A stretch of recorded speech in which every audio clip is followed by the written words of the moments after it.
السلام عليكم ورحمة الله. وصفة اليوم مقبلات العيد بوصفة بسيطة. نبتدي بسم الله. طريقة التحضير: على إناء ملفوف أحمر مقطع إلى شرايح زي ما شايفين.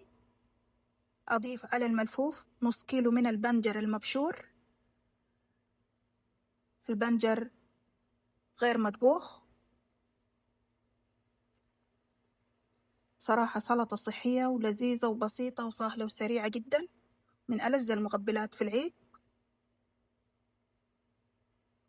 أضفت ملفوف أحمر، عليه نص كيلو من البنجر المبشور أو الشمندر، أضيف عليه عصير ليمونتين،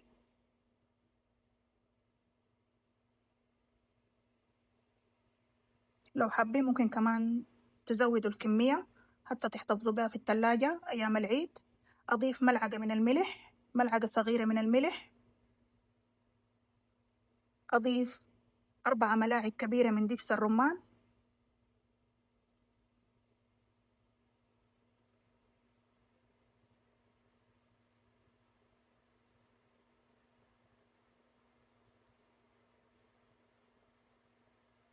نقلب جميع المكونات زي ما شايفين. ما شاء الله منظر السلطة جميل جدا ونكهتها كمان لذيذة. نخلط جميع المكونات وبكده السلطة جاهزة. أضعها على طبق للتقديم. طبعا أنا هحتفظ بها في التلاجة. عند التقديم هنضيف لها زيت زيتون حتى يضيف للسلطة لمعة. شايفين منظرها ما شاء الله جميل. صراحة من ألذ أنواع السلطات الباردة وصحية كمان. ممكن تعملوها كمية كبيرة تحتفظوا بها في التلاجة من 3 ل5 يوم.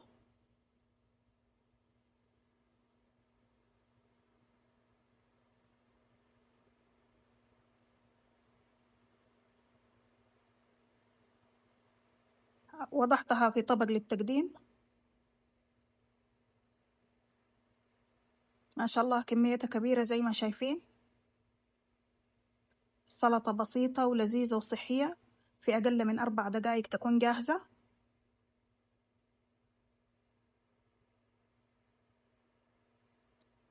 عند التقديم نضيف لها زيت زيتون على الوجه حتى يضيف للسلطة لمعة ونكهة لذيذة. وبكده طبق السلطة جاهز زي ما شايفين ما شاء الله.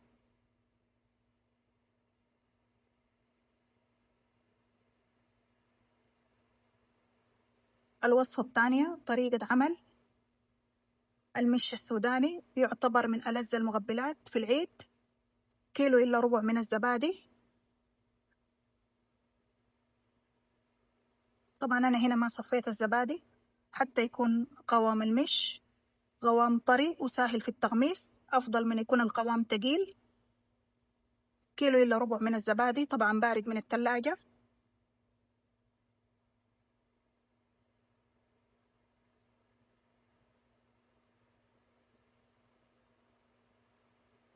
أضيف عليه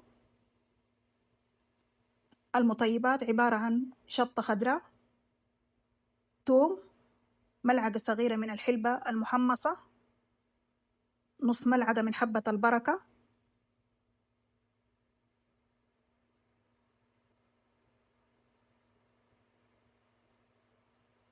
وكمان لو حابين ممكن تضاعفوا الكمية لكيلو ونص. أضيف نص ملعقة صغيرة من الملح ونخلط جميع المكونات. طبعا المش من ألذ المقبلات الباردة، ووصفته بسيطة زي ما شايفين وكمان سهلة وسريعة من دون أي مجهود. المكونات عبارة عن زبادي، توم، شطة خضراء، ملح، حلبة محمصة، وحبة البركة. أخلط جميع المكونات.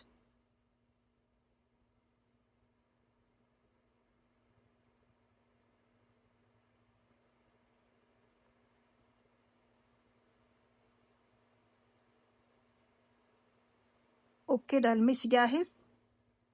هزين الوجه بشطة خضراء وأغطيه وأتركه على حرارة المطبخ من دون ما أدخله التلاجة 6 ساعات، وبعضها أحتفظ به في التلاجة. وبكده بيتشرب الزبادي نكهة الشطة والثوم والحلبة وحبة البركة، وبيزيد كمان حموضة. ولو حابين المش يكون حامض أكتر من كده نستخدم نوع زبادي يكون حامض. زي ما شايفين ما شاء الله جاهز. هتركه في المطبخ 6 ساعات وبعدها احتفظ به في التلاجة. الوصفة الثالثة طريقة عمل شطة الدكوة بوصفة بسيطة كمان.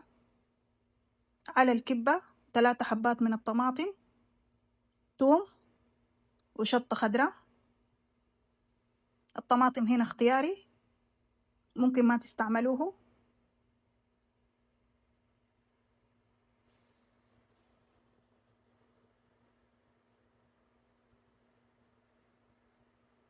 أضيف نص ملعقة من الملح، أضيف عصير 3 ليمونات،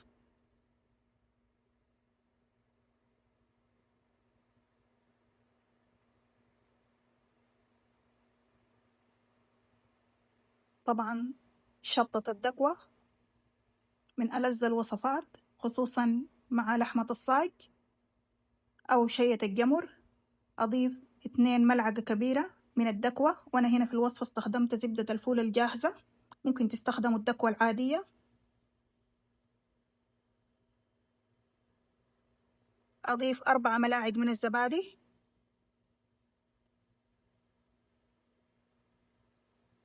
زي ما شايفين ما شاء الله الكمية كبيرة، تحتفظوا بها في التلاجة تقضيكم إن شاء الله أيام العيد كلها.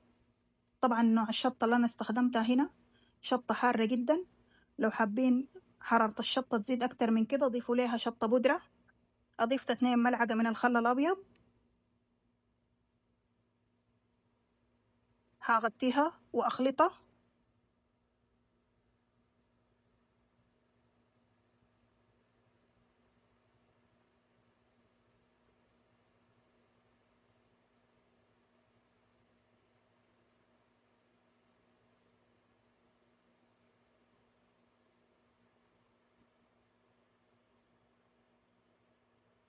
طبعا كمان فيكم تتحكموا في القوام، لو عايزين الشطة تكون أتقل من كده تزودوا زبدة الفول السوداني أو الدكوة من 2 ل3 أو 4 ملاعق حتى يكون قوامه تقيل.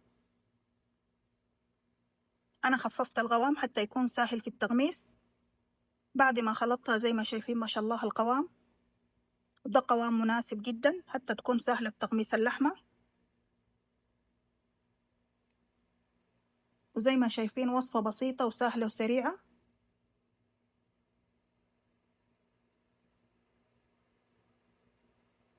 شايفين القوام ما شاء الله نكهتها قوية جدا.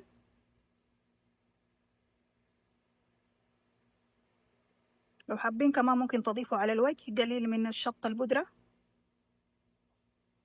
أو الشطة الحمراء المطحونة. أنا اكتفيت هنا فقط بالشطة الخضراء.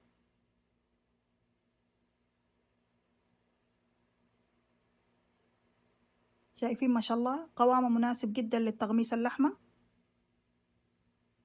طبعا الشطة نحن بنعتبرها طبق رئيسي.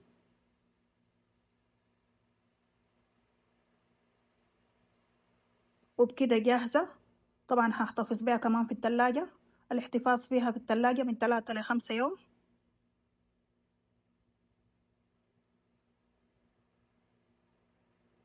شايفين القوام ما شاء الله.